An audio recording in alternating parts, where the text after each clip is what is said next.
Noon kasi ang Robinson Mall ay nung bago pa lang makikita mo talaga na ang daming tao na pumapasyal dito at namimili. Pero sa ngayon nakikita mo na ang luwag-luwag na talaga. Ayan oh. At bihira lang ang namimili katulad ngayon.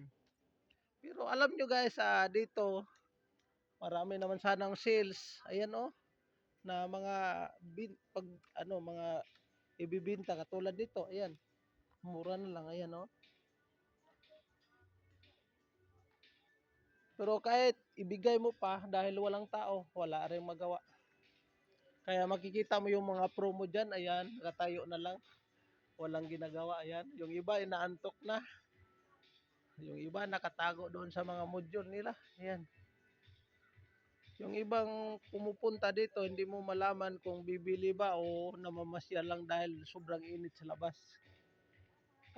Katulad ko naman ngayon guys ay nasa loob ako ngayon dahil yun na nga sobrang init sa labas at pag pumasok ka dito sa loob mas maganda-ganda na rin ang pakiramdam mo dahil may aircon naman dito. Kaso nga lang ay mainggit ka talaga sa mga bibilhin dapat sana dahil ito mura na nga pero wala tayong pera. Kaya yun, hanggang tingin na lang tayo muna guys. Hanggang dito na lang guys at maraming salamat at paki-comment po kung taga saan kayo para malaman ko kung saan naabot ang video kong ito. Maraming salamat, magandang araw po.